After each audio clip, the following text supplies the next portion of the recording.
నామానికి మహిమ కలుగును గాక. చక్కగా ప్రభు సన్నిధిలో ఆరాధన చేయటానికి పరిశుద్ధాత్మ దేవుడు నిజంగా రోజు రోజుకి ఈ స్థలంలో ఆయన తన అభిషేకాన్ని తీసుకొని మన మధ్యలోనికి వస్తున్నాడు అనడానికి ఏమాత్రం కూడా సందేహం లేదు. నమ్మిన వారు గట్టిగా చప్పలు కొట్టి దేవునికి స్తోత్రాలు చెల్లిద్దాం. పరిశుద్ధాత్మ దేవుడు మన మధ్యలో కార్యాలు జరిగిస్తున్నాడు. ఆయన తప్పుగా కార్యం జరిగించే దేవుడు నమ్మిన వారు గట్టిగా చప్పలు కొట్టి దేవునికి స్తోత్రాలు చేద్దాం. మరొక్కసారి మంచిది పిల్లరా, ఈరోజు వాక్య భాగంగా మరి దేవుడు కొన్ని శ్రేష్టమైన మాటలు ఇక్కడ మాట్లాడటానికి పరిశుద్ధాత్మ దేవుడు మన హృదయాలను సిద్ధపరుస్తూ ఉన్నాడు. దేవుడు ఆయన దర్శించే విధానం వేరు, ఆయన మాట్లాడే విధానం వేరు, ఆయన తాకే విధానం వేరు. ఎప్పుడు ఎవరిని ఎలా తాగుతాడో, ఎలా దర్శిస్తాడో, ఎలాగా ఆయన మన జీవితాలని కడతాడో మనకు అర్థం కాదు. మనం నిమిత్త మాత్రులం, అంటే ఏమీ కూడా చేతగాని వారం, ఏమీ చేయటానికి మనం యోగ్యులం కావు, ఏమీ చేయటానికి మన జీవితాలు సరిపోవు. అయితే ప్రభువులో మనం ఉంటున్నప్పుడు, ప్రభువు యొక్క అధికారానికి, ప్రభు యొక్క మాటకి లోబడినప్పుడు ఈ క్రైస్తవ భక్తిని చాలా హుందాగా, చాలా భక్తిగా, చాలా సంతృప్తికరంగా కొనసాగించడానికి ఏ దేవుడైతే మనల్ని పిలిచాడో ఆ దేవుడు మనల్ని తన మార్గంలో నడిపిస్తాడు. అర్థమైన వాళ్ళు గట్టిగా చప్పట్లు కొట్టి దేవునికి స్తోత్రాలు చెల్లిద్దాం. హల్లెలూయా, హల్లెలూయా. యేసు ప్రభువు సువార్త పరిచయం చేస్తున్న దినాల్లో ఆయా గ్రామాల్లో, ఆయా ప్రాంతాల్లో, ఆయా ప్రదేశాల్లో చాలా చోట్ల ఆయన సంచరించారు, ఆయన తిరిగారు, ఆయన ప్రార్థన చేశారు.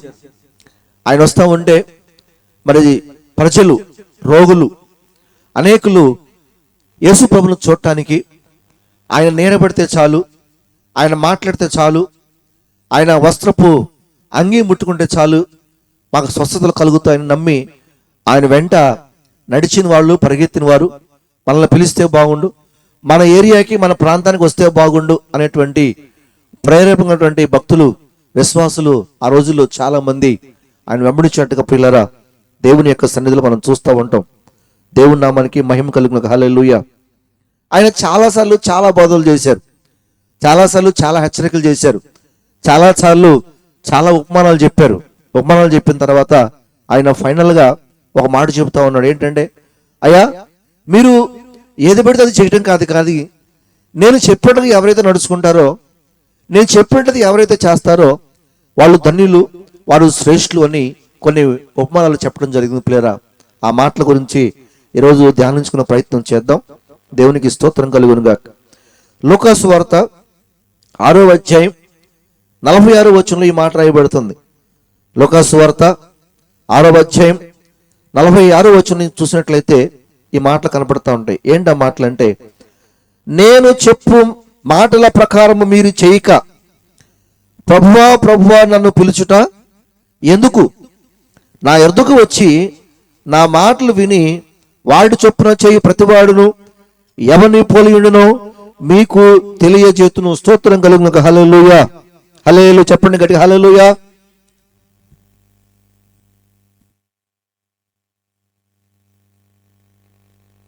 స్తోత్రం, హల్లెలూయా.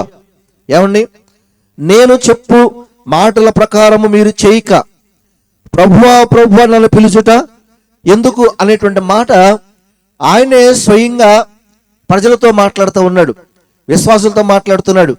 ఏమండి, ఈరోజు చాలా మందిని మనం పలకరించినట్లయితే, చాలా మందిని గమనించుకున్నట్లయితే, చాలా మందిని అడిగినట్లయితే, అయ్యా మీకు యేసు ప్రభు వారు తెలుసా అంటే, మాకు తెలుసండి అంటారు, మాకు తెలుసండి అంటారు.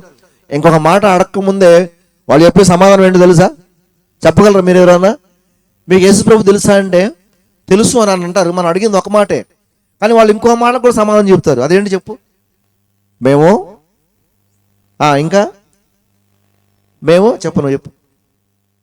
పుట్టుకతో క్రైస్తవులు ఇంకా నేను అనుకున్న ప్రశాసన రావాలి. అయ్యా మీరు దేవుని పిల్లలు అనుకో, ఎర్ర టీషర్ట్ భలే ఉందిరా నీ టీషర్ట్. స్తోత్రం, హల్లెలూయా. ఏమంటారండి?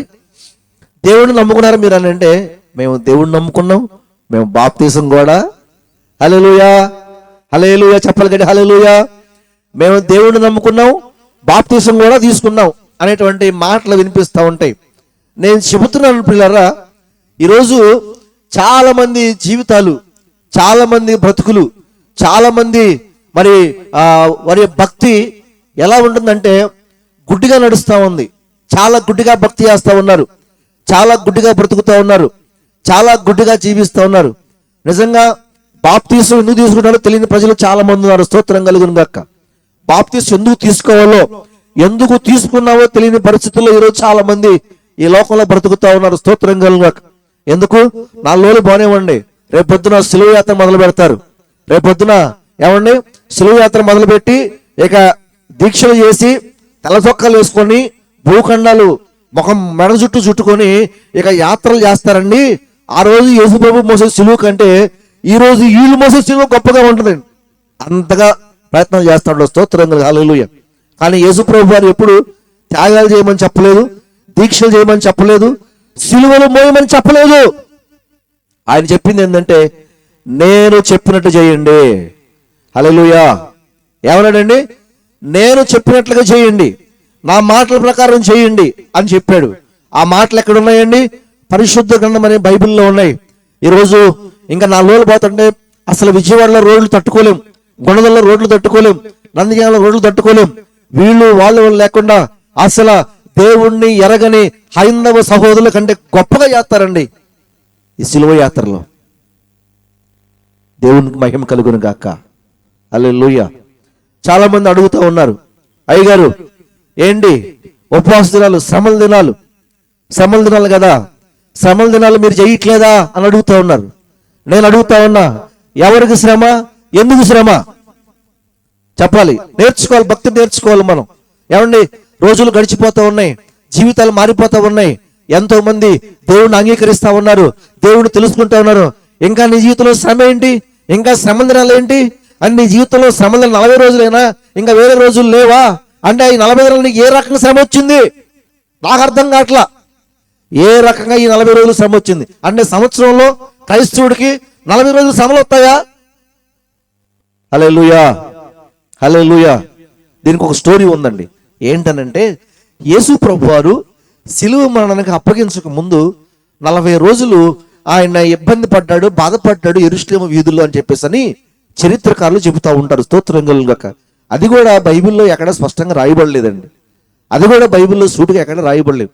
దాన్ని చూసుకొని బుధవారం రోజు భస్మ బుధవారాన్ని ప్రారంభించుకొని యేసుప్రభు మరణించడానికి ముందుగా 40 రోజులు ఆయన శ్రమ పడ్డాడని ఆలోచన చేసిన పండితులు ఆ శ్రమల దినాలని ఆచరించడం ప్రారంభించారు. స్తోత్రం కలుగు హల్లెలూయా. ఒక మాటలో చెప్పాలంటే, క్రైస్తవ భక్తి చేసేవాడికి ప్రతిరోజు శ్రమే. క్రైస్తవ భక్తి చేసేవాడికి, నిర్దిష్టమైన భక్తి చేసే ప్రతిరోజు శ్రమే. మేము చూసుకుంటున్నాం, నా జీవితం నాకు రోజు శ్రమే, నాకు రోజు బాధే. ఏ రోజు నాకు సుఖం లేదు, ఏ రోజు నాకు నిద్ర లేదు, ఏ రోజు నాకు ఏమంటారండి మనసులో భారం లేని రోజు నాకు లేదు. ఈ రోజు కడుపు నుండి తినడానికి కూడా లేదు. స్తోత్రం కలుగు హల్లెలూయా. ఎందుకంటే నాకు శ్రమ. సేవ అంటే శ్రమ, విశ్వాసం అంటే శ్రమ. నిద్రపోతే గట్టిగా గంట సేపు నిద్రపోవాలంటే నా ప్రాణం ఎటో వెళ్ళిపోయేటట్టు ఉంది. పిల్లవాడు అంటున్నాడు, డాడీ పడుకో అంటున్నాడు. నిద్రపోవడానికి కూర్చొని కుర్చీలో కూర్చుంటే అలా 2 నిమిషాలు రిలాక్స్ అయితే బాగుంది అనిపిస్తూ ఉంది. కానీ కొండూరులో ఆరాధనకి సమయం అయిపోతుందని చెప్పేసి అని ప్రాణం గుట్టుకులాడుతుంది. స్తోత్రం కలుగు హల్లెలూయా హల్లెలూయా. శ్రమే, ప్రతి క్షణము శ్రమే. ఎందుకంటే దేవుడు పెట్టిన భారం అది, దేవుడు హృదయంలో పెట్టినటువంటి శ్రమ అది. క్రైస్తవ లోకానికి, క్రైస్తవ ప్రజలకు స్తోత్రం కలుగు. ఈరోజు నేను చెప్తున్నాను పిల్లరా, మనం ఏదో బాప్తీసం తీసుకుంటే సరిపోదు, మనం ఏదో దేవుళ్ళు నడిస్తే సరిపోదు, మనం ఏదో దేవుళ్ళు ఉన్నామంటే సరిపోదు. చేసే భక్తి పరిపూర్ణ భక్తిగా ఉండాలి. అది దేవుడు ఇష్టపడి, దేవుడు మెచ్చి, బైబిల్ సిద్ధాంతం ప్రకారం ఉన్న భక్తి అయితే అది దానివల్ల నీకు తృప్తి కలుగుతుంది, దానివల్ల నీకు సంతోషం కలుగుతుంది. దేవుడి నామానికి మహిమ కలుగునాక. అందుకే యేసు ప్రభువు అంటున్నారు, మీ ఇష్టం వచ్చినట్టు చేయొద్దు, నా ఇష్టం వచ్చినట్టు చేయండి, మీరు అనుకున్నట్టు కాదు, నేను చెప్పినట్టు చేయండి అని చెప్పేసి అని శిష్యులందరినీ కూర్చోబెట్టి ఆయన మాట చెప్పారు. పిల్లల స్తోత్రం. ఏందా మాట అంటే, నేను చెప్పే మాటల ప్రకారం మీరు చేయక మీ ఇష్టం వచ్చినట్టు చేసుకుంటా, మీకు నచ్చినట్టుగా చేసుకుంటా, మీకు నచ్చినట్టుగా బ్రతుకుతా ఉంటే ఇది భక్తి కాదు. ఇది నేను చెప్పింది కాదు, అది మీరు చేసుకుంది. దేవుని యొక్క వాక్యం సెలవిస్తుంది ప్రియులారా. బైబిల్ గ్రంథంలో నరుల్ని దేవుడు యథార్థవంతులుగానే పుట్టించాడు, మంచోళ్ళగానే పుట్టించాడు. కానీ నరులంట ఎవరికి వారే వివిధమైన తంత్రములను కల్పించుకున్నారు. తంత్రం అంటే ఉపాయాలు వారికి వారే కల్పించుకున్నారు. స్తోత్రం హల్లెలూయా. ఒక గొప్ప మాట, నా హృదయాన్ని బాధ కలిగించే మాట, నాకు ఎంతో ఇబ్బంది కలిగించిన మాట ఏంటంటే, 40 సంవత్సరాల పాటు సుమారుగా చాలా రోజుల నుంచి బానిస బ్రతుకుల్లో మగ్గిపోతున్న జీవితాల్ని విడిపించడానికి దేవుడు మోషేని నాయకుడిగా ఎన్నుకొని నడిపించాడు. స్తోత్రం కలుగు హల్లెలూయా. ఈ విషయం తెలుసుగా మీకు? తెలుసు, చప్పట్లు కొడతారు ఒకసారి. మంచిది. ఆయన నడిపించిన తర్వాత ప్రియులారా, వస్తా ఉంటే ఏం జరిగింది? ఎర్ర సముద్రం అడ్డు వచ్చింది. ఎర్ర సముద్రం దేవుడు దాటించాడా? హల్లెలూయా. చెప్పాలి వెనక హల్లెలూయా. ఎర్ర సముద్రం దేవుడు దాటించాడు. తర్వాత ఏమైందండి? ఆకలి అయింది. ఆకలి అయితే దేవుడు ఆహారం ఇచ్చాడా? ఒక్కడన్నా పొయ్యి పెట్టాడా? అరణ్యంలో అడవిలో ఎవడన్నా పొయ్యి పెట్టాడా? పొయ్యి వెలిగించాడా? బియ్యం కడిగాడా? కూరగాయలు పోసాడా? అన్నం తిన్నారా? అరణ్యంలో తిన్నారా లేదా? చెప్పాలి గట్టిగా హల్లెలూయా. అరణ్యంలో అన్నం తిన్నారా లేదా? తిన్నారు. స్తోత్రం కలిగాక హల్లెలూయా. దాహమైందా? తిన్న తర్వాత ఏమైంది? దాహం కడుపు నిండిపోయింది. ఇప్పుడు ఏం కావాలి? నీళ్లు కావాలంటే ఎవడన్నా బోరు పాయింట్ వేసాడా? అరణ్యంలో ఎవడన్నా బావి తవ్వాడా? ఎవడన్నా ట్యాంకర్ తీసుకెళ్ళాడా? హల్లెలూయా. మినరల్ వాటర్ క్యాన్లు ఏమైనా తీసుకెళ్ళారు? ఎవరన్నా తీసుకెళ్లారా? ఎవరిచ్చారు? దేవుడిచ్చాడు. బండంతో మాట్లాడమంటే మోషే కర్ర తీసుకెళ్ళి బండను కొట్టగా బండల నుంచి నదులు లక్షల మంది నీళ్లు తాగారంట. బండల నుంచి వచ్చిన నీళ్ళంట నదుల్లాగా అరణ్యంలో ప్రవహించినాయి అంట. స్తోత్రం కలుగు హల్లెలూయా. ఆమె అర్థమైంది కదా ఈ మాట. ఒకరోజు మోషే దేవుడితో మాట్లాడటానికి సీనాయి పర్వతం మీదకి వెళ్ళాడు. ఎక్కడికి వెళ్ళాడండి? సీనాయి పర్వతం మీదకి వెళ్ళాడు. సీనాయి పర్వతంకి వెళ్తే ఈ దౌర్భాగ్యులు, ఈ బుద్ధి లేనోళ్ళు, ఈ జ్ఞానం లేనోళ్ళు, ఈ కాపురం లేనోళ్ళు ఏం చేశారు తెలుసా? అందరి మెళ్ళలో బంగారం పోగు చేసి దూడం చేసుకొని ఇక డాన్స్ చేస్తారు, నువ్వే మా దేవుడు అని. హల్లెలూయా. ఎర్ర సముద్రం దాటిచ్చింది ఈ దూడ దేవుడే కదా. ఆహారం ఇచ్చింది దూడ దేవుడే కదా. నీళ్ళనిచ్చింది దూడ దేవుడే కదా. ఈ బుద్ధి లేని జనాలకి తెలియట్లేదా దేవుడి కార్యాలు ఏంటో, మానవుల కార్యాలు ఏంటో? ఎవడో బుద్ధి లేనోడు ఒకడు చేసాడు అనుకో, ఒకడు ఊరేగాడు అనుకో, మిగతా వాళ్ళందరూ వాడి చుట్టూ తిరిగి ఏమంటున్నారు? నువ్వే మా దేవుడు అని చెప్పేసి అని ఆ బంగారపు తోడ చుట్టూ ప్రదక్షిణలు చేసి, నమస్కారాలు చేసి, దండాలు పెట్టి, తాగి తందనాలు ఆడతారు. ఇది ఈ రోజు భక్తి. స్తోత్రం కలుగు హల్లెలూయా. మనం చేసే భక్తి మనల్ని ఏ మార్గం నడిపించాల్సిందో, ఏ మార్గంలో వెళ్ళాలో ఆ మార్గంలో వెళ్ళనివ్వకుండా చేస్తుంది. అందుకని దేవుని యొక్క వాక్యం సెలవిస్తుంది. దేవుడైతే మనల్ని యథార్థంగా పుట్టించాడు, కానీ మనం ఏం చేస్తామంటే ఎవరికి వాదే వివిధమైన తంత్రాలని కల్పించుకున్నాం. స్తోత్రం కలుగు హల్లెలూయా. అందుకే అంటున్నాడు, అబ్బాయి మీరు ఎవరు పడితే ఎవరి ఆలోచన ప్రకారం, ఎవరి తలంపుల ప్రకారం మీరు చేయొద్దు, నేను చెప్పిన మాటల ప్రకారం చేయండి అంటున్నాడు. ఇక్కడ నేను చెప్పిన మాటల ప్రకారం మీరు చేయక ప్రభు నన్ను పిలుచుట ఎందుకు? నా యుద్ధకు వచ్చి నా మాటలు విని వాడు చొప్పున చేయి ప్రతివాడును ఎవరిని పోలి ఉండో నేను మీకు తెలియజేస్తాను అని చెప్పేసి అని లోకాసు వార్త 6:46 నుంచి దేవుడు మాట్లాడుతున్నాడు. పిల్లల స్తోత్రం కలుగును హల్లెలూయా. ఈరోజు చాలా మంది అండి ప్రార్థన చేస్తారు, దేవుడు చెప్పినట్టు చేయరు. ఆ ప్రార్థన దేవుడు వింటాడా? నీ ఇష్టానుసారంగా చేసుకొని వస్తే ఏమండి? చిన్న ఉదాహరణకి మన ఇంట్లో మన పిల్లలే, మన పక్కింటోళ్ళే, మన బంధువులే, లేదా మన అన్నదమ్ములే ఒక పెళ్లికి పిలవకపోతే, ఇంకో దానికి పిలవకపోతే సమస్య వచ్చింది రమ్మనంటే ఏమంటాం? ఆ రోజు నన్ను పిలిచావా? ఆ రోజు నాకు చెప్పావా? అంటామా లేదా? వాళ్ళ మాట మనం లెక్క చేస్తామా? వాళ్ళ మాట మనం గౌరవిస్తామా? వాళ్ళ మాట మనం పట్టించుకుంటామా? స్తోత్రం కలుగు హల్లెలూయా. అలాగా మనుషులమైన మనమే తోటి మనుషుల మాటలు లెక్క చేయనప్పుడు మన మాటలు, మనం అడిగే మాటలు, మనం చేసే ప్రార్థన దేవుడు ఎందుకు అంగీకరిస్తాడండి? ఈరోజు ప్రశ్నించుకుందాం మనం. ఈరోజు ప్రశ్నించుకుందాం. స్తోత్రం హల్లెలూయా. ఈరోజు ప్రశ్నించుకుందాం మనం, ఎందుకు దేవుడు మన మాటలు వినాలి, ఎందుకు మన ప్రార్థన దేవుడు వినాలి, ఎందుకు మనం చేసే అన్ని పనులు ఆయన సక్సెస్ చేయాలా? నువ్వేం చేస్తున్నావు దేవుడి కొరకు? నువ్వేం చేస్తున్నావు దేవుని కొరకు? నువ్వు చేసే కార్యాలన్నీ మంచి కార్యాలు జరగాల. ఏమాత్రం దేవుని కొరకు ప్రయాసపడ్డావు, ఏమాత్రం దేవుని కొరకు పాటుపడ్డావు, ఏముందని నిన్ను చూసి దేవుడు నీ జీవితంలో కార్యం చేయాలి.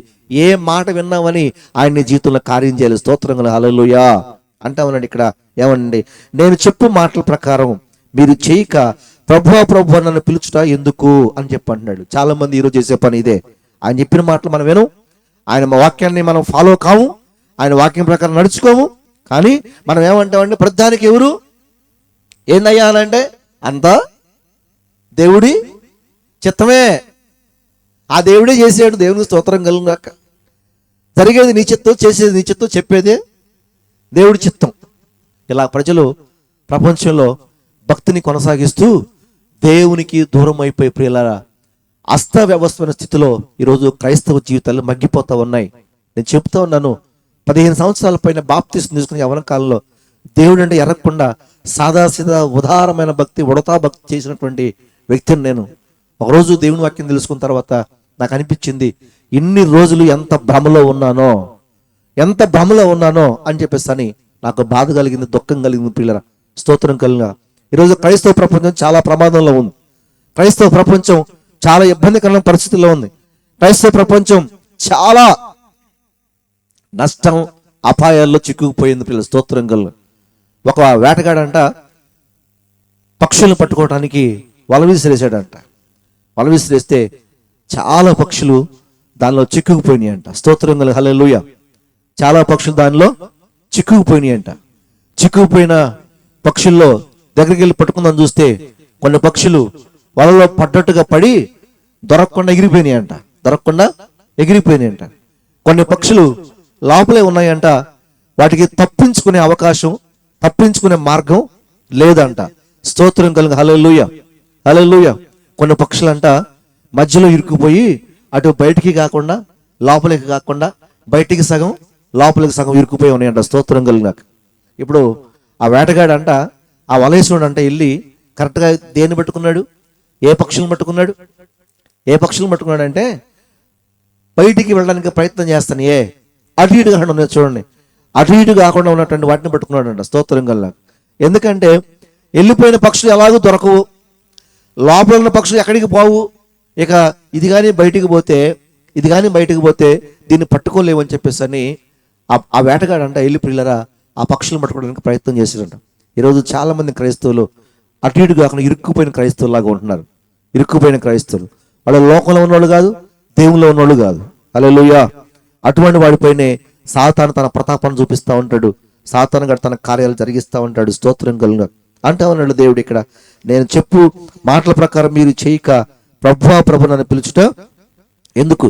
నా యుద్ధకు వచ్చి నా మాటలు విని వాడు చొప్పున చెయ్యి ప్రతి వాడును ఎవను పోలి ఉండో మీకు తెలియజేతును అని చెప్పి 48వ వచనంలో మాట్లాడుతూ ఉన్నాడు.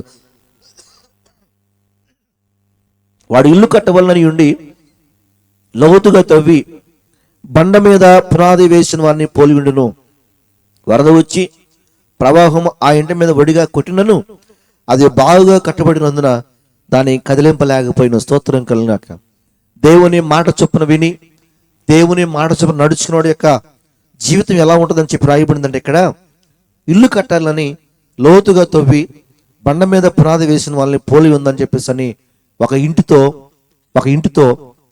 దేవుడు మాట విన్న వాడిని జీవితాన్ని పోల్చబడింది. పిల్లలు మీరు ఇంతమంది ఇల్లు చాలా మంది కట్టుకున్నారు కదా, చాలా మంది ఇల్లు కట్టుకుని ఉంటారు. స్తోత్రం కలిగినాక జీవితంలో 2 కట్టడాలు కావాలి మనకి.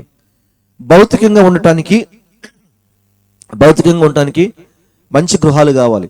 ఈరోజు గృహాలు కట్టుకోవడానికి చాలా మంది ప్రయాసపడుతున్నారు, కష్టపడుతున్నారు, ఎంతో సొమ్ముని వెచ్చిస్తున్నారు. ఎన్నో రకాల డిజైన్లు, ఎలివేషన్లు, ఐరన్ మేస్త్రిని కూడా ఆలోచిస్తూ ఉంటారు. స్తోత్రం కనుక ఏ మేస్త్రి అయితే మన ఇల్లు బాగా కడతాడు, ఏ సిమెంట్ అయితే బాగా పనిచేస్తుంది, ఏమండి 4 రోజులు ఉండిపోయే ఇంటి కోసం. అవునా కదా తల్లి, అమ్మా అవునా కదా? ఏ మేస్త్రి అయితే బాగా కడతాడు, ఏ కూలోడు అయితే బాగా పనిచేస్తాడు, ₹1 పోయినా పర్లేదు, ఏ సిమెంట్ మంచిది, ఏ ఐరన్ మంచిది, బయటికి వెళ్ళి వైజాగ్ స్టీలా, ఏ స్టీల్ ఉన్నాయి చెప్పు, నువ్వు చెప్పు, నువ్వు ఏ ఐరన్ పెట్టి ఇల్లు కట్టావు, లోకల్ స్టీలా, 12 mm, 10 mm, 8 mm ఇన్ని ఆలోచిస్తాం ఇల్లు కట్టడానికి. స్తోత్రం కల. హల్లెలూయా, హల్లెలూయా. కొద్ది రోజులు ఉండే ఇంటికి, ఎందుకంటే ఇల్లు బాగుండాలి, స్లాబ్ కురవకూడదు, వర్షం వస్తే వరదలకు లేచిపోకూడదు, అన్నీ గట్టిగా ఉండాలని లోతుగా పునాదులు. ఒక్కొక్కడు ఆగ్రత వేస్తే ఆగ్రత కదా పాదం వేయాల్సిందే. ఎందుకని సుదర్శన్ గారు ఇల్లు గట్టిగా ఉండాలని, ఇల్లు స్థిరంగా ఉండాలని. మామూలు సిమెంట్ అయితే కుదరదు, మంచి బ్రాండెడ్ సిమెంట్ కావాలి. 43 gauge, 53 gauge, no local cement. Hallelujah. మంచి సిమెంట్. ఇసుక చూస్తే రూపాయి ఎక్కువైనా పర్లేదు, మంచి ఇసుకే కావాలి. వద్దు తీసుకుపోయేది మట్టి ఇసుక, డబ్బులు కూడా ఇయ్యను. వాడితో గొడవ, ట్రాక్టర్ వాడితో ఏది మట్టి కలిపి తీసుకొస్తే. ఇల్లు కట్టడానికి అంత ప్రాధాన్యత ఇస్తుండే, పరలోకంలో వెళ్ళటానికి నీ జీవితం కట్టబడాలి, నీ ఆత్మ కట్టబడాలి. నువ్వు వెళ్ళే సంఘం పరిస్థితి ఏంటి, నీకు బోధించే సేవకుడు ఏంటి, నీకు వాక్యం ఏంటి, వీటి గురించి నువ్వు ఆలోచించవా? దేవునికి మహిమ కలుగు. హల్లెలూయా, హల్లెలూయా. మనిషి 2 కట్టుకోవాలండి. వాడు ఉండడానికి ఇల్లు కట్టుకోవాలి, రెండోది పరలోకానికి వెళ్ళడానికి ఆత్మను కట్టుకోవాలి. పిల్లలు స్తోత్రం కలుగునక. 2 బలంగా ఉండాలి. భౌతికంగా భూమి మీద ఉండడానికి బలంగా ఉండాలి. ఇల్లు కట్టేవనుకోండి, అది శుభ్రంగా. మా సతీష్ ఇల్లు కట్టాడు, లోపల 4 గదులు వేసాడు, 2 బెడ్రూమ్లు హ్యాపీగా. లోపల చిన్న పనులు పెండింగ్ ఉన్నాయి, ప్రార్థన చేస్తున్నాం, దేవుడు ఖచ్చితంగా ఈ సంవత్సరంలో పూర్తి చేస్తాడు. ఆమేన్ చెప్పండి అందరూ, ఆమేన్ చెప్పండి. హల్లెలూయా. ఈ సంవత్సరంలో పనులన్నీ పూర్తి అయిపోతాయి. ఈ సంవత్సరం ఎండింగ్లో మంచి రంగులు గింగులు వేసి జట్టంగా మంచి ప్రార్థన పెడదాం. స్తోత్రం కదా. హల్లెలూయా. అయితే ప్రియులారా, దేవునికి మహిమ. చక్కగా అందంగా కట్టాడు. అది కనుక పూర్తి అయితే దానికి ఒక గోడ కడితే ఎంత అద్భుతంగా ఉంటుందో, దానికి టైల్స్ వేస్తే ఎంత ఆశ్చర్యకరంగా ఉంటుంది. అబ్బా, సతీష్ ఎంత పెద్ద ఇల్లు కట్టాడు అనుకుంటుంది ఇక్కడ. హల్లెలూయా. అలాగే మనిషిని చూస్తుంటే, అబ్బా ఈ అమ్మాయి ఏంట్రా ఇంత ప్రార్థన చేస్తుంది, ఎంత పాటలు పడుతుంది చక్కగా, ఎంత చక్కగా ఆరాధన చేస్తుందిరా, ఎంత చక్కగా ఎంత మంచి మాటలు చెప్తూ ఉంటుంది. స్తోత్రం కదా. హల్లెలూయా, హల్లెలూయా. నాకు ఒక అమ్మాయి పరిచయం అయింది మధ్యకాలంలో, అటు ఇటుగా సుమారు 4 నెలలు అవుతుంది. ఏదో అనుకోకుండా ఒక కాల్ వచ్చింది నాకు. అలాంటి కాళ్ళు రోజుకి 10 కాళ్ళు వస్తూ ఉంటాయి. ఏంటి ఆ కాల్ యొక్క సారాంశం, సందేశం ఏంటనంటే, మీకు లోన్ కావాలా, మీకు లోన్ కావాలా, మీకు పర్సనల్ లోన్ ఆఫర్ ఉంది సార్, మేము హెచ్డిఎఫ్సి బ్యాంక్ నుంచి కాల్ చేస్తున్నాం, ఐసిఐసిఐ బ్యాంక్ నుంచి కాల్ చేస్తున్నాం, లేకపోతే పలానా బ్యాంక్ నుంచి కాల్ చేస్తున్నాం, మీకు లోన్ కావాలంటే మేము ఇస్తామని చెప్పేసి అని. పిల్లల దేవునికి స్తోత్రం కలుగాక. వాళ్ళు మాట్లాడుతూ ఉన్నటువంటి ఫోన్ కాల్ నేను చూస్తూ ఉంటాను. చాలాసార్లు చాలామంది ఫోన్ చేస్తూ ఉంటే అసలు ముందు ముఖం మీద చిరాకు వచ్చేసి, అమ్మ మాకు వద్దు లోన్లు తీసుకుని, ఇప్పటికే లోన్లు ఎక్కువైపోయి అప్పులు కట్టలేకపోతున్నాం, ఇంకా మీ లోన్ తీసుకుని మేము ఏం కడతామని చెప్పేసి అని చాలా ఫోన్స్. లోన్ అనే మాట వినంగానే కట్ చేస్తే క్లోజ్ చేసేస్తాం ఆ కాల్ని. అనుకోకుండా ఒక కాల్ వచ్చింది. మంచి ఎండలో ఉన్నాం, దేవునికి స్తోత్రం. ఎక్కడది? విజయవాడ సింగనగర్ ప్రాంతంలో బండి పంచర్ అయింది, బండి నడిపిస్తూ ఉన్నాం. అప్పుడే ఒక ఫోన్ కాల్ వచ్చింది. ఫోన్ కాల్ వస్తే ఎందుకో నేను ఏ ఫోన్ కాల్కి రెస్పాండ్ అవుతున్నాను, ఆ ఫోన్ కాల్కి రెస్పాండ్ అయ్యా. ఆ ఫోన్కి రెస్పాండ్ అయ్యి అడిగితే, ఏంటండి సార్, మేము పలానా బ్యాంక్ నుంచి కాల్ చేస్తున్నాం, మీకు పర్సనల్ లోన్ కావాలా, ఉంటే చెప్పండి అని చెప్పేసి అని మాట్లాడడం జరిగింది. నాకు ఎందుకో తెలియదు కానీ పిల్లరా, ఆ ఫోన్కి అటెండ్ అయ్యి లోన్ కావాలమ్మా అని చెప్పా. స్తోత్రం కలుగు. హల్లెలూయా. మొత్తానికి ఒక 15 రోజుల్లో లోన్ శాంక్షన్ చేసింది. ఆ తర్వాత ఈ లోన్ శాంక్షన్ చేసినటువంటి క్రియలో భాగంగా ఆ అమ్మాయి మాట్లాడిన మాటలు, ఆ అమ్మాయి ప్రవర్తన, ఆ అమ్మాయి ఇచ్చే గౌరవం నా మనసును హత్తుకున్నాయి. స్తోత్రం కలుగు. హల్లెలూయా. ప్రతిరోజు ఒక మంచి వాక్యం, ఒక మంచి వాగ్దానం, రెస్పెక్ట్గా పాస్టర్ గారు అని నన్ను సంబోధించడం, మాట్లాడటం, మార్నింగ్ పొద్దున్నే మెసేజ్ ప్రైజ్ లార్డ్ పాస్టర్ గారు రెస్పెక్ట్ ఇవ్వటం. అలాగా నేను కాల్ చేయగానే, మెసేజ్ ఇవ్వగానే ఇమీడియట్గా ఇచ్చే రెస్పాన్స్ నన్ను చాలా అట్రాక్ట్ చేసింది. స్తోత్రం కలుగు. హల్లెలూయా. ఎందుకంటే ఆమెలో ఉన్న భక్తి అలాంటిది. ఆమెలో ఉన్న భక్తి నేను ఆమెను గౌరవించేలాగా చేసింది. స్తోత్రం కలుగు. అంత అద్భుతం కదండి. ఏమన్నా మనం పై వాటిని చూస్తాం కానీ అంతరంగంలో చూడు. అంతరంగంలో కలుగు చేసేది దేవుడు, అంతరంగంలో పుట్టించేది దేవుడు. దేవుడు నామానికి మహిమ కలుగాక. ఇప్పుడు దేవుని యొక్క వాక్యం సెలవిస్తుంది, ప్రతివాడు కూడా ఎవను పోలి ఉన్నాడంట, ఇల్లు కట్టవలని ఉండి లోతుగా త్రవ్వి బండ మీద పునాది వేసిన వాడిని పోలి ఉండును అని చెప్పిస్తున్నాడు. లోతుగా ఎవరైతే ఇల్లు కట్టి కాంక్రీట్ వేసి, సిమెంట్ వేసి, ఐరన్ వేసి బలంగా ఇల్లు కట్టుకుంటారో అప్పుడంట దాని మీద వరద వచ్చినా, ఇంకేదో వచ్చినా, పొంగు వచ్చినా, గాలి వచ్చినా ఆ ఇల్లు పడిపోదు. ఎందుకంటే అది ఆల్రెడీ లోపల స్థిరంగా ఉండిపోయింది. హల్లెలూయా. లోపల గట్టిగా ఉంది. చాలామంది భక్తిని చేస్తూ ఉన్నారు కానండి, ఈ రోజున్న భక్తి రేపు కనపడదు. ఈ రోజున్న భక్తి రేపు కనపడదు. ఇప్పుడే భక్తి, తెల్లారితే తిరణాల. హల్లెలూయా, హల్లెలూయా చెప్పలేకండి, హల్లెలూయా. ఇప్పుడే ప్రార్థన, తెల్లారితే ఈరోజు ఉపవాస ప్రార్థనలు, ఈరోజు సమదినాల ప్రార్థనలు, తెల్లాలే తిరణాలు పోవాల్సిందే. తిరణాలు పోవాలి, మిఠాయి కొనుక్కోవాల్సిందే. స్తోత్రం, హల్లెలూయా. ఎస్, కరెక్ట్ అండి. ఇది కాదండి భక్తి, ఇది కాదు కదా. దీనికి కాదు కదా దేవుడు మనల్ని పిలిచింది, దీనికి కాదు కదా దేవుడు మనల్ని ఏర్పాటు చేసుకుంది, దీనికి కాదు కదా మనం ఆరాధనలు చేసేది, దీనికి కాదు కదా మనం ప్రార్థనలు చేసేది. దేవుడు చెప్పిన మాటల ప్రకారం ఉండటానికి దేవుడు మనల్ని పిలిచాడు. మన ఇష్టానుసారంగా వెళ్ళడానికి కాదండి. దేవునికి స్తోత్రం కలుగక. నీ భక్తి వాక్యం మీద, ప్రార్థన మీద, విశ్వాసం మీద కట్టబడాలి. అప్పుడు నువ్వు దీవించబడతావు, అప్పుడు అది స్థిరంగా ఉంటుంది. స్తోత్రం కలుగు. అందుకే కదా యేసు ప్రభువు ఉపమానాలు చెప్పారు. ఏందంట, ఒక విత్తనం అంట దారిలో పడిందంట, ప్రతోడు దాన్ని తొక్కుతూనే ఉన్నాడంట. దాని అర్థం తెలుసా? ప్రతోడు తొక్కుతూనే ఉన్నాడంట. వాడు జీవితంలో దేనికి ప్రాధాన్యత ఇవ్వడు, అందరికి ప్రాధాన్యత ఇస్తాడు. ఎవరి మాట కాదనడు. రామున్నాడు అనుకోండి, నేను పిలిచిన వస్తాడు, నువ్వు పిలిచిన వస్తాడు, ఇంకోటి పిలిచిన పోతాడు. వాడి జీవితంలో ప్రత్యేకత అనేది లేదు. అది దారిలో వేయబడిన విత్తనం. ప్రతోడు దాన్ని తొక్కుంటూ పోతూనే ఉంటాడు. అందుకని అది మొలవలేదంట. హల్లెలూయా. అంటే వాడు భక్తి చేసేటప్పుడు ఎక్కడికి వెళ్ళమని, గుడికి రమ్మని పోతాడు, ఇంకెక్కడికి రమ్మని పోతాడు, చర్చికి రమ్మని పోతాడు, ఏది చేయమన్నా చేస్తాడు. అందుకే వాడి ప్రత్యేకత ఉండదు. రెండో విత్తనం ఆడబడిందంట, ముళ్ళపొదలో పడిందంట. అది బాగానే మొలిసింది, మొలవటానికి మొలిసింది, కానీ అది ఎదగనీట్లా. ఏమి ఎదగనీయట్లేదు? ముళ్ళు అంటే సమస్యలు ఎదగనీయట్లేదు. స్తోత్రం కల, హల్లెలూయా. ఇక మూడో విత్తనం అంటే ఎక్కడ పడిందంట, రాతి నేలలో. అది కూడా మొలిచింది. మీ ఇంటి మీద ఎప్పుడైనా మొక్కలు మొలిచాయా? బిల్డింగ్ మీద, మీ బిల్డింగ్ మీద ఎప్పుడైనా మొక్కలు మొలిచాయా? పోనీ మీ ఇంటి మీద ఎప్పుడైనా మొక్కలు మొలిచాయా? గడ్డి మొలిచిందా? హల్లెలూయా చెప్పాలమ్మా. మీ అందరి ఇళ్ళ మీద ఇది జరుగుతుంది, కామన్గా జరిగేది. ఇది గడ్డి మొలిచింది. పైన ఎలా మొలుస్తుంది? ఇంటి పైన ఎట్లా మొలుస్తుంది? పైన పేరుకున్న దుమ్ముల వల్ల మెరుకుతుంది. దానిలో ఏరు దిగుద్దా? ఏరు కిందకు వచ్చిద్దా? అంటే రాతి నెల పడిన విత్తనం ఏంటంటే అది. రాళ్ళల్లో పడిన విత్తనం ఏంటంటే కింద తేమ ఉండదు. మరి అందువల్ల అది ఏరు ఎక్కువ లోపలికి దిగలేదు. ఎప్పుడైనా సరే మొక్కకి గట్టిపడాలంటే అది లోపల నుంచి, భూమిలో నుంచి నీళ్ళని పీల్చుకోవాలి. హల్లెలూయా, నీళ్ళలోంచి పీల్చుకోవాలి. రాతి మీద వేసిన మొక్క ఎప్పుడు కూడా దాన్ని మనం మోసి బతికీయటమే. ఇదో మర్మం, మనం మోసి బతికీయటమే. అందుకే చాలామంది క్రైస్తవ జీవితం, అమ్మ ప్రార్థనకు రా, అమ్మ ప్రార్థనకు రా అని పిలిచి నీళ్లు పోతా ఉండాలా. మనం నీళ్లు పోసినంతసేపు ఆ మొక్క బతుకుద్ది. ఒక్కరోజు వదిలిపెట్టామని డబ్బు సంచి కూర్చుంటుంది. హల్లెలూయా. అమ్మ అందరికి అర్థమవుతుంది కదా? నిజంగా చెప్ప, మనస్ఫూర్తి చెప్ప, అర్థమైతే గట్టి చప్పట్లు కొట్టండి.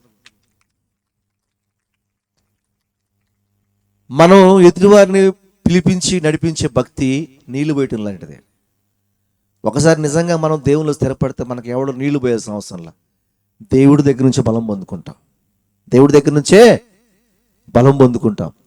దేవుడి దగ్గర నుంచి మనం శక్తిని పొందుకుంటాం. అది మంచి నేలను పడిన విత్తనం యొక్క లక్షణం. అది స్తోత్రం కలుగు, హల్లెలూయా. అందుకే దేవుని యొక్క వాక్యం సెలవుస్తుంది, నీ భక్తికి లోతు కావాలి. ఆ లోతు ఎలాంటి ముళ్ళు వచ్చినా తట్టుకొని పైకి లేచేటట్టుగా ఉండాలి పిల్లలు. స్తోత్రం కలుగు, హల్లెలూయా.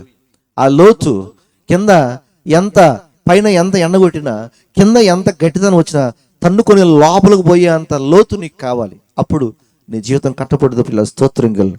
మరొక మాట అయిపడుతుంది ఏంటంటే, వాడు ఇల్లు కట్టవలనని ఉండి లోతుగా త్రవ్వి బండ మీద పునాది వేసిన వాడిని పోలి ఉండును.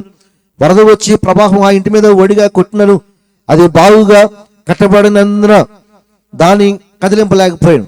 అయితే నా మాటలు వినియు చేయని వాడు పునాది వేయక నేల మీద ఇల్లు కట్టిన వాడిని పోలిండును. స్తోత్రం కలుగు, హల్లెలూయా.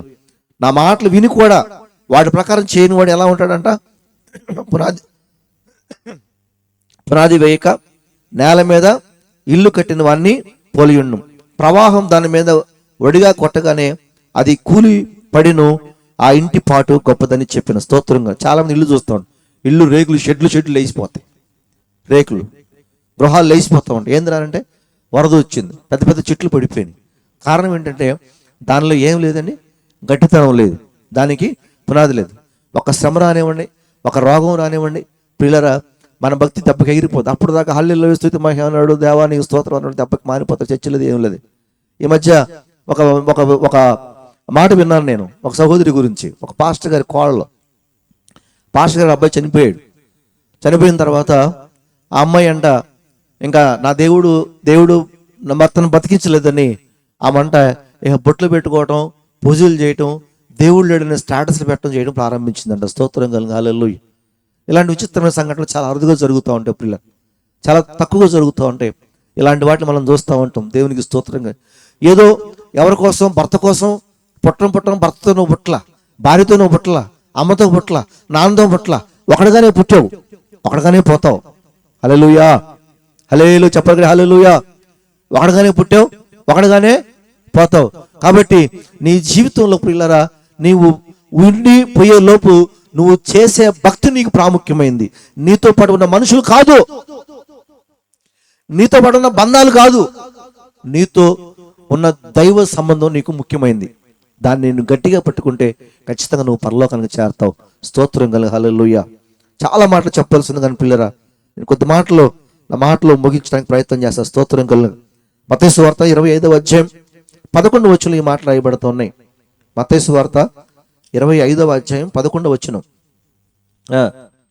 చదువునానా. 25:11 అంతటా తలుపు వేయబడిను. తరువాత తక్కిన కన్యకలు వచ్చి, అయ్యా అయ్యా మాకు తలుపు తీయమని అడగగా అతడు, మిమ్మల్ని అడగనని మీతో నిశ్చయముగా చెప్పుచున్నాను. స్తోత్రం కలుగు హల్లెలూయా. ఏమన్నాడంట?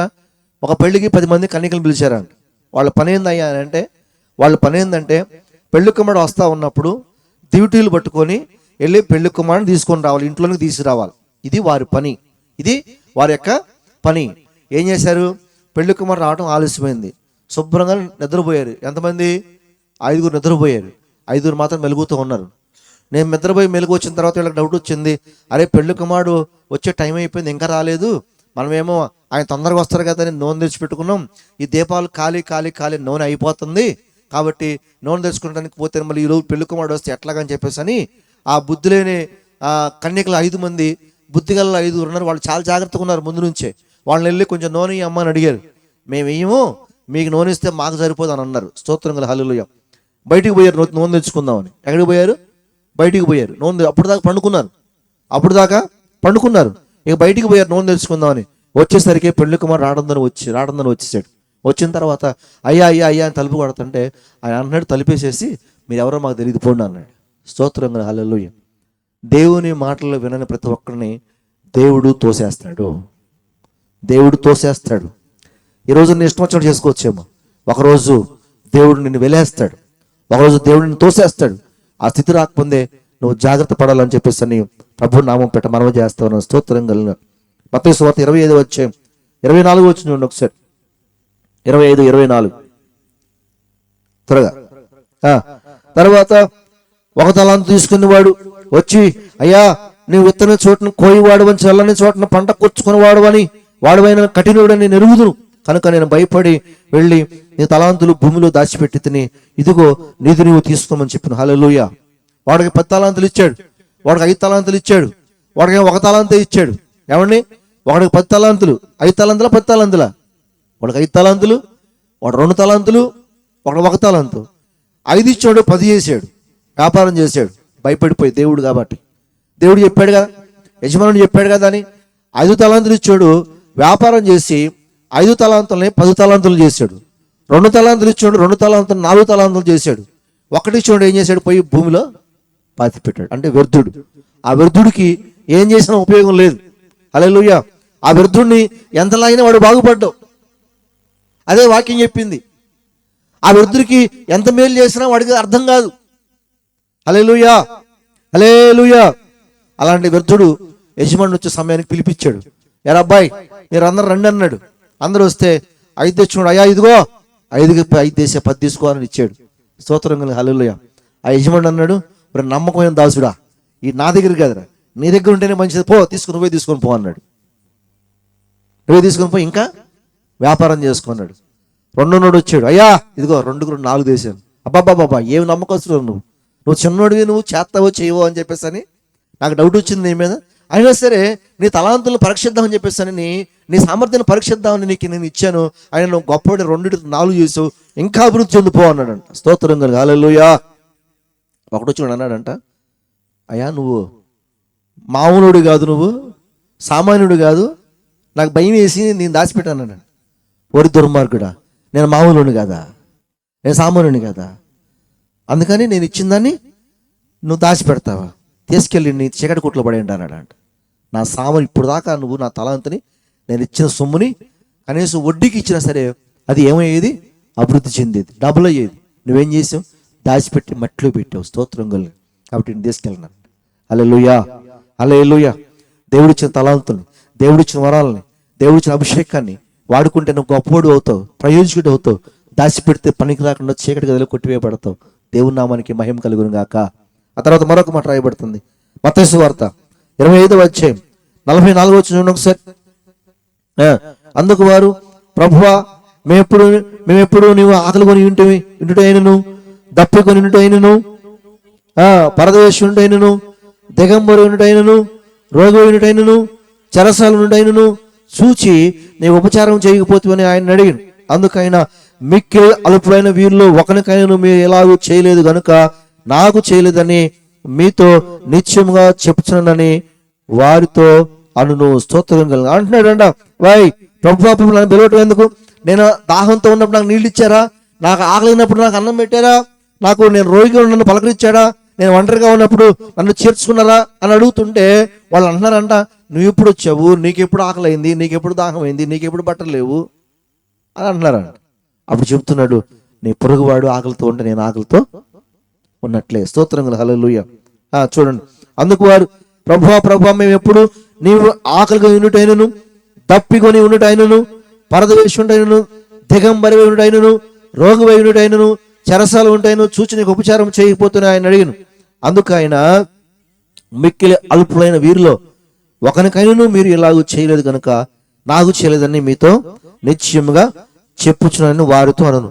దేవుడు స్వయంగా నీ దగ్గర రాడు, దేవుడు స్వయంగా నీతో మాట్లాడు, దేవుడు స్వయంగా నీకు ప్రత్యక్షం కాడు. ఏదో ఒక రూపంలో, ఎవరో ఒక రూపంలో నీకు ప్రత్యక్షం అవుతాడు. అల్పుడుగా, అయోగ్యుడిగా, రోగిగా నీకు ప్రత్యక్షం అవుతాడు. స్తోత్రం కలుగు. హల్లెలూయా. ఆ రోగికి నువ్వు చేరదీస్తే, ఆ రోగికి నువ్వు చేస్తే, అవసరమైన వానికి సహాయం చేస్తే, ఏమంటే ఆపదలో ఉన్నవాడిని ఆదుకుంటే, మాట సహాయం చేయి. నువ్వు చేతలు డబ్బులు ఏవో అవసరంలా, ఒకడికి ఆదరించినా సరిపోదు. కానీ మనం ఏం చేస్తాం? ఆదరించడానికి బదులుగా చేదరిస్తాం. హల్లెలూయా, హల్లెలూయా. ఆదరించడానికి బదులుగా మనం ఏం చేస్తామండి? చేదరిస్తాం. దేవుడు అంటున్నాడు, ఇగో అతను ఆదరించలేదు కాబట్టి నన్ను ఆదరించినట్టే, అతను ఆదరిస్తే నన్ను ఆదరించినట్టే, అతను ఆదరించలేదు కాబట్టి నన్ను ఆదరించినట్టే, అతను చేర్చుకున్నావు కాబట్టి నన్ను చేర్చుకున్నట్టే, అతను చేర్చుకోలేదు కాబట్టి నన్ను కూడా నువ్వు చేర్చుకున్నట్టే. స్తోత్రం కలుగు. హల్లెలూయా, హల్లెలూయా. చెప్పాలి హల్లెలూయా, హల్లెలూయా. అపోస్తలుడైన పౌలు అంటున్నాడు, ఆతిథ్యం చేయక మర్చిపోకండి. ఆతిథ్యం చేయ మర్చిపోవద్దు. కొంతమంది తెలియకనే దేవదూతలకు ఆతిథ్యము చేసిరి. హల్లెలూయా. మన ఇంటికి ఎవరు పడితే వాళ్ళు వస్తే పెద్దోళ్ళకి ఒకలాగా, చిన్నోళ్ళకి ఒకలాగా మనం విలువిస్తాం కదండి. కాదు కదా దేవుడు మనకు చెప్పింది. ఎవరికైనా అదే విలువ ఇవ్వాలా, ఎవరైనా అలాగే ప్రేమించాలా. ఎందుకంటే ఒక్కోసారి తెలియకుండా దేవదూతలు నీ ఇంటికి వస్తారు. నీకు తెలియదు వాళ్ళ దేవదూతలని, కానీ నీ ఇంటికి వస్తారు వాళ్ళు. ఒకసారి అబ్రహాం ఉంటే అబ్రహాం దగ్గర 3 దేవదూతలు వచ్చారు. మధ్యాహ్నం వేళ, పగటి వేళ. అబ్రహాం దేవదూతలని తెలియదు. మంచి ఎండలో ఉన్నారయ్యా, నా ఇంటికి వచ్చి కాస్త సేద తీరి భోజనం చేసి సెలవున్నాయి అని చెప్పేసి అని భోజనానికి అబ్రహాం ఆ 3 పిలిచాడు. స్తోత్రం కలుగు. హల్లెలూయా, హల్లెలూయా. ఆ 3 పిలిచి వెనక్కి శారమ్మతో చెప్పి మంచి మాంసం సిద్ధపరిచి పెరుగు, వెన్న అన్నీ తీసుకొచ్చి ఆ 3కి కడుపు నిండా భోజనం పెట్టాడు. దేవునికి మహిమ కలుగును అక్క. వాళ్ళు దేవుని దూతలు పిల్లలు. స్తోత్రం కలుగు. అందుకే ఎవరి రూపంలో, ఏ రూపంలో దేవుని ప్రతినిధులు, దేవుని ఆత్మ కలిగిన బిడ్డలు మన దగ్గరికి వస్తారో మనకు తెలియదు. కాబట్టి మనం చాలా జాగ్రత్తగా ఉండాలి. అది భక్తి తెలిసినోడే, దేవుని ఎరిగిన వాడే ఆ భయం కలిగి ఉంటాడు. హల్లెలూయా, హల్లెలూయా. ఆ తర్వాత మళ్ళీ ఒక మాట ప్రియులారా, గలతీయులకు రాసిన పత్రిక 6వ అధ్యాయం 7వ వచనం చూడండి ఒకసారి. త్వరగా ముందుకు వెళ్దాం. అపోస్తలుడైన పౌలు గలతీయులకు రాసిన పత్రిక 6వ అధ్యాయం 7వ వచనం చూడండి. మోసపోకుడి. దేవుడు విక్రింపబడడు. మనుషులు ఏమి విత్తునో ఆ పంటను కోయిను. స్తోత్రం కలుగును. హల్లెలూయా. ఓ మనుషుల్లారా, ఓ భక్తులారా, ఓ విశ్వాసులారా, ఓ క్రైస్తవులారా, ఓ దేవుని ఎరిగిన వారులారా, ఓ దేవుని ఎరగని వారులారా, మోసపోవద్దు. నువ్వు తెలివి వెళ్ళవని నువ్వు అనుకోవద్దు. నువ్వు గొప్పడు నువ్వు అనుకోవద్దు. నిన్ను నువ్వే మోసం చేసుకుంటున్నావు. ఎందుకంటే మనుషుడు ఏం విత్తుతాడో ఆ పంటనే కోస్తాడు. హల్లెలూయా. మిరపకాయ చేనులో మిరపనారు నాటితే ఆ మిరపకాయలే కాసిద్ది. అది మామిడికాయలు కాసిద్దా, జాంకాయలు కాసిద్దా? హల్లెలూయా. అలాగే నువ్వేం చేస్తావో నీకు అలాగే జరుగుద్ది. నువ్వేం చేస్తావో నువ్వు దాని ప్రకారం నడుచుకుంటావు. నీ మనస్సు ఎలా ఉంటుందో నీ మనసు ప్రకారం జరుగుద్ది. నీ ఆలోచన ప్రకారం జరుగుద్ది, నీకు జరుగుద్ది. స్తోత్రం. నీ ఎదుటి వారిని సార్ అంటే నన్ను కూడా శాసగిరి ఏమంటాడు? సార్ అంటాడు. అన్నయ్య అంటే నన్ను కూడా ఏమంటాడు? అన్నయ్య. నాన్న అంటే నన్ను కూడా నాన్న అంటాడు. స్తోత్రం కలుగును. హల్లెలూయా. బ్రదర్ అంటే బ్రదర్. ఎరా అంటే ఏమంటాడు?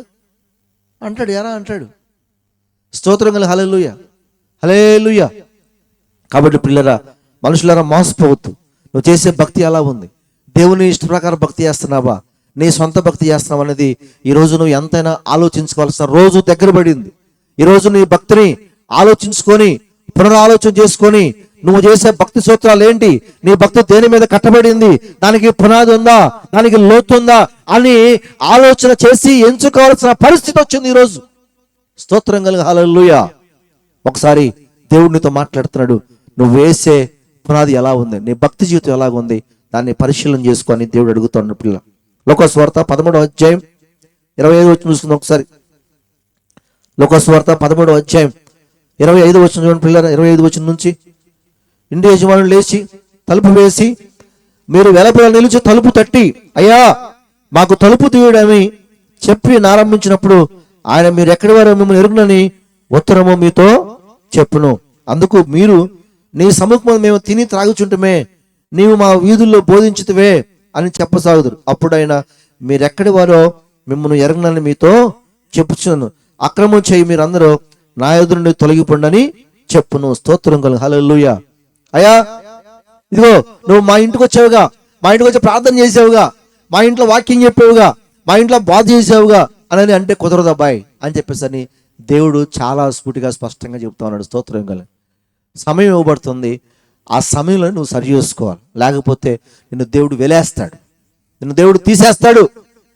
తీసేసి ఏమంటో తెలుసా? అక్రమం చేయవారు నా యొద్ద నుండి తొలగిపోండి అని దేవుడు చెప్తాడు. స్తోత్రం కలుగు. హల్లెలూయా. కాబట్టి జాగ్రత్తగా నీ జీవితాన్ని పరిశీలన చేసుకోవాలి. మహిమ కలుగు. మత్తయి సువార్త 7వ అధ్యాయం 21వ వచనం. మత్తయి సువార్త 7వ అధ్యాయం 21వ వచనం అండి. త్వరగా. ప్రభువా ప్రభువా నన్ను పిలుచు ప్రతివాడును పరలోక రాజ్యం ప్రవేశింపుడు గాని పరలోకమందున నా తండ్రి చిత్త ప్రకారం చేయువాడే ప్రవేశించును. స్తోత్రం గల. గట్టిగా చప్పట్లు కొట్టి దేవునికి స్తోత్రాలు చెల్లిద్దాం. హల్లెలూయా. ప్రభువా ప్రభువా అని పిలిచే ప్రతివాడు పరలోక రాజ్యానికి చేరడు. ప్రభువా ప్రభువా అని ప్రార్థన చేసే ప్రతి ఒక్కడు విశ్వాసి కాదు. ప్రభువా ప్రభువా అని ప్రార్థన చేసే ప్రతి ఒక్కడు భక్తిపరుడు కాదు. ప్రభువా ప్రభువా అని ప్రార్థన చేసే ప్రతి ఒక్కడు క్రైస్తవుడు కాదు. దేవుని చిత్త ప్రకారం, దేవుని మాట ప్రకారం, వాక్య ప్రకారం ఎవరైతే చేస్తారో వాళ్ళే పరలోక రాజ్యానికి వారసులు అని చెప్పి దేవుని యొక్క వాక్యం సెలవిస్తున్న. స్తోత్రం కలుగు. అప్పుడు అంట ఆ దినమందు అనేకులు నన్ను చూసి ప్రభువా ప్రభువా మేము నీ నామమును ప్రవచింపలేదా, నీ నామమును దెయ్యములు ఎలగొట్టలేదా, నీ నామమును అనేక అద్భుతాలు చేయలేదా అని చెప్పుదురు. అప్పుడు నేను మిమ్మల్ని ఎన్నడూను ఎరగను, అక్రమం చేయవర్లారా నా ఎరుదు నుండి పోండి. హల్లెలూయా. అయ్యా నేనయ్యా మొన్న మాగల్లో అయ్యగారు వస్తే భోజనం పెట్టానయ్యా, టీ పెట్టకొచ్చానయ్యా, ఆడ ప్రార్థన జరుగుతుందంటే కుదరదు. స్తోత్రం. హల్లెలూయా. అయ్యా నేనేనయ్యా, అయ్యా ఏసయ్యా నేనేనయ్యా, అయ్యా నేను మా ఇంటికి ఏ పాస్టర్ వచ్చినా కాదని లేదయ్యా, ఎంతో కొంత కాలం పెట్టి పంపించేవాడిని అయ్యా, నేను ఎవరు అయ్యా నువ్వు? హల్లెలూయా. హల్లెలూయా. నేనయ్యండి కుదరదు. దేవుని చిత్త ప్రకారం చేయాలి, నువ్వు దేవుని ఆలోచన ప్రకారం చేయాలి. అయ్యా నేను పాస్టర్ గారు అడుగుతాడు, నేనే ఆ ఊర్లో సేవ చేశానే, అసలు నీ పేరు చేస్తే దెయ్యాలు హడలు తెలిపోయినాయి అయ్యా. ఏమంట దెయ్యాలంట హడలెత్తి నీ పేరు చెప్పి ప్రవచించగానే అంత సక్సెస్, అందరు నమ్మారు అయ్యా. నేను ప్రవచనం చెప్తుంటే దెయ్యాలు నిలబడతాను, ఎంతమంది వచ్చారు నా దగ్గరికి అంటే అయ్యగారు కూడా అంటాడంట, యేసు ప్రభు నువ్వు ఎవడో పోతే తెలియదు అంటాడు. హల్లెలూయా, హల్లెలూయా. ఏమంటున్నారు అప్పుడు అంట, ప్రభుని పిలుచు ప్రతివాడు పరలోక రాజ్యంలో ప్రవేశింపడు గాని పరలోకమున్న తండ్రి చిత్త ప్రకారం చేయవాడే ప్రవేశించును. ఆ దినమందు అనేకులు నన్ను చూచి ప్రభువా మేము నీ నామమున ప్రవచింపలేదా, నీ నామమున దెయ్యములను వెళ్ళగొట్టలేదా, నీ నామమున అనేక అద్భుతములు చేయలేదా అని చెప్పుదురు. ఎవడికి అద్భుతాలు? ఆయన ఇచ్చిన అద్భుతాలే. ఆయన వ్యాప్తి కొరకు, ఆయన రాజ్యం కొరకు, ఆయన చేయమని కార్యక్రమం, ఆయన చేయమని చెప్పిన పనులై. నీ సొంతంగా చేసావా? నువ్వు అంత శక్తిమంతుడువా? అంత బుద్ధిమంతుడువా? అంత శక్తి నీ దగ్గర ఉందా? హల్లెలూయా, హల్లెలూయా చెప్పగలి. హల్లెలూయా. లేదే. ఆయన ఎవరి కోసం చేయమన్నాడు? సరైన మార్గం నడిపించడానికి, మారు మనసు కొరకు ఈ పనులు చేయమన్నాడు. ఇప్పుడు అంటా ఉన్నాడంట, నీ నామంలో అనేక దయ్యం వెళ్ళగొట్టలేదంటే అప్పుడు అంటాడంట, అక్రమం చేయవల్ల నా యొద్ద నుండి పండి, మీరెవరో నాకు తెలియదు. మలాకి 1వ అధ్యాయం 6వ వచనం చూడండి. మలాకి గ్రంథం 1వ అధ్యాయం 6వ వచనం, చివరి పుస్తకం, పాత నిబంధనల చివరి పుస్తకం. కుమారుడు తన తండ్రిని గణపరచును కదా, దాసుడు తన యజమాని గణపరచును కదా. నా నామం నిర్లక్ష్య పెట్టి యాజకులారా, నేను తండ్రిని అయితే నాకు రావాల్సిన ఘనత ఏది? నేను యజమానుడు అయితే నాకు భయపడేవాడు ఎక్కడా అని సైన్యులకు అధిపతియగు యెహోవా మిమ్మల్ని అడుగుగా, నేను ఏమి చేసి నేను నామం నిర్లక్ష్య పెట్టుమని మీరందరూ స్తోత్రం గల హల్లెలూయా. ఏమండి, ఏం ప్రార్థన చేస్తాం మనం? అయ్యా ఏంటి, ఏం ప్రార్థన చేస్తాం చెప్పాలి వెనకాల. అయ్యా చెప్పండి, నేను చెప్పిన మాట చెప్పండి. అయ్యా యేసయ్యా నువ్వే మా దిక్కయ్యా అంటావా? అనవా? ఏమ్మా తెరిజమ్మ గారు, స్తోత్రం గల గంటకు వచ్చావు ప్రార్థన అయిపోయే ముందు. హల్లెలూయా. యేసయ్యా తండ్రి నాయనా అంటావా? తండ్రి అంటే మీ ఇంట్లో తల్లిదండ్రుల మాటలు మనం లెక్క చేయకుండా ఉంటామా? పిల్లలు లెక్క చేయకుండా ఉంటారా? మీరు ఊరుకుంటారా? ఒకసారి మా సతీష్ దద్దలాడితే పరిగెత్తుకుంటూ వచ్చాడు. ఏందిరా అని అంటే, అన్నా అమ్మ తిడుతుందన్నా, ఇంటి పని ఆగిపోయిందని. మేము ఎవరు ఏం మాట్లాడలేకపోయాం. స్తోత్రం కలిగి హల్లెలూయా. ఎందుకంటే అప్పటికి ఇల్లు మొదలు పెట్టి చాలా రోజులు అవుతుంది, రోజుకి లేట్ అయిపోతుంది. చర్చి పని అని, ఆ పని ఈ పని, మనోడు ఇంటి పని కావట్లా. వాళ్ళ అమ్మ కోపం వచ్చింది ఒకరోజు, ఉన్న పొలం దద్దలాడతారు పోయాడు కదా. తల్లి అంటే భయం, గౌరవం, ప్రేమ. మరి మనం దేవుడిని సంబోధిస్తాం, నాయన, తండ్రి, అయ్యా, ప్రభువా, యేసయ్యా అంటాం కదా. ఆయనకు రావాల్సిన మనం సంబోధించే విధంగా ఆయనకు తగినట్టుగా జీవిస్తున్నామా? అర్థమవుతుందా నా ప్రియులారా? రావలసినట్టుగా బ్రతుకుతున్నామా? తండ్రి అన్నట్టుగా తండ్రికి లోబడి పిల్లల్లాగా దేవుడి దగ్గర లోబడుతున్నామా? నా యజమానుడు నువ్వేనయ్యా, నీ చిత్తమేనయ్యా, నీ చిత్తమేనయ్యా, నీ చిత్తమే రోజుకు 100 సార్లు అంటావు. ఒక్కసారి నీ దానికి మాట కట్టుబడి ఉండవు. నోరు తెరిస్తే చెప్పురాము, నోరు తెరిస్తే నీ చిత్తమేనయ్యా, మాదేముందయ్యా అంతా దేవుడి చిత్తమే. ప్లాన్ నీది, ఆలోచన నీది, ప్రయాణం నీది, మ్యాప్ అంతా నీది. హల్లెలూయా చెప్పట్లే మీరు, అంతా నీదే. పేరు మాత్రం దానిపైన, ఆ పుస్తకం మీద పేరు మాత్రం దేవుని చిత్తము. అంత ప్లానింగ్ అంతా నీదే, దాని పేరు మాత్రం దేవుని చిత్తము. స్తోత్రం కలుగును గాక. మీ జీవితాలు మార్చబడును గాక. మీ జీవితాలు దేవుని చిత్తానుసారంగా మలచబడును గాక. రాకడా, యేసుప్రభు రాకడా చాలా సమీపంగా ఉంది. పరిస్థితులు మారిపోతున్నాయి. భారంగా పనిచేసే సేవకులు గుండెల్లో రైళ్లు పరిగెడతా ఉన్నాయి. సమయం ఉండట్లేదు. నేను చెప్తున్నా, ఈరోజు నిజంగా చెప్తాను, ఇంకొక 24 గంటల టైం ఉంటే బాగుండని నేను చాలా ఆశపడుతున్నాను పిల్లలు. నా ఒంట్లో ఓపిక లేదు, శరీరానికి సుఖం లేదు. అయినా నేనేదో చేయాలి ప్రభు కొరకు నా మనసు నన్ను రేకెత్తిస్తూ ఉంది. సమయం తక్కువగా ఉంది. జీవితాలను మార్చుకోండి. మీ చిత్తం కాదు, దేవుడి చిత్తం నెరవేరాలి. మీ ఇష్ట ప్రకారం కాదు, దేవుడి ఇష్ట ప్రకారం నడవాలి.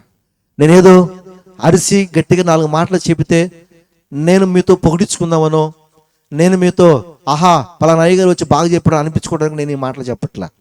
నా హృదయాంతరంగంలోంచి పరిశుద్ధ ఆత్మదేవుడు పెట్టిన భారం, నా హృదయాంతరంగంలోంచి పరిశుద్ధ ఆత్మదేవుడు మనసులో పెట్టినటువంటి గొప్ప భారం నన్ను రగిలిస్తూ ఉన్నాయి, నన్ను మండిస్తూ ఉన్నాయి. రోజులు గడిచిపోతున్నాయి, సంవత్సరాలు గడిచిపోతూ ఉన్నాయి, ఆయుష్కాలం గతించిపోతూ ఉంది. నీలో ఉన్న భక్తి ఏ స్థాయిలో ఉంది? నీ వయసు తగ్గట్టుగా, నీ శరీరం తగ్గట్టుగా నీలో ఉన్న భక్తి సూత్రాలు కూడా పెరగాలి కదా. అవి పెరగట్లేదే. కారణం ఏంటంటే నువ్వు దేవుని చెప్పినట్టు నడుచుకోవట్లా. అది నీకు మేలు కాదు. ఎవరైతే దేవుడి చిత్త ప్రకారం నడుచుకుంటారో వాళ్ళు స్టాండర్డ్గా ఉంటారు, వారు గట్టిగా ఉంటారు, వాళ్ళు స్థిరంగా ఉంటారు. వారిని కదల్చడం ఎవరి వల్ల కాదు. అటు భాగ్యాన్ని దేవుడు నీకు దయచేయనుగా. కళ్ళు మూసుకొని ప్రార్థన చేసుకుంది. ఓ స్తోత్రం తండ్రి, హల్లెలూయా హల్లెలూయా. పరిశుద్ధ నీకు వందనాలు ప్రభువా. కృప కలిగిన దేవా, నీ నామానికే మహిమ కలుగుగా నీకు వందనాలు చెల్లిస్తున్నాను తండ్రి. కళ్ళు మూసుకొని ప్రార్థన చేసుకుందాం. ఆత్మస్వరూపుడా నీకు స్తోత్రం చెల్లిస్తున్నాను తండ్రి. పరిశుద్ధాత్మదేవుడా నీకు వందనాలు చెల్లిస్తున్నాను తండ్రి. స్తోత్రములు స్తోత్రములు స్తోత్రం. పరిశుద్ధాత్మదేవుడా మమ్మల్ని దర్శించండి. మామ దేవుడు నీకు ఏమన్నా మనసులో ఆలోచనలు ఇస్తే, మనసులో తలంపులు ఇస్తే, నీ హృదయాన్ని కదిలిస్తే ప్రభువు సమర్పణ చేసుకో, ప్రభుత్వం మాట్లాడుకో. దేవుడు నేను దర్శించునుగా, దేవుడు నేను బలపరచునుగా, దేవుడు నీకు సహాయం చేయనుగా. హల్లెలూయా. స్తోత్రం స్తోత్రం స్తోత్రం. నీలో నేనుండుటే నాలో నీవుండు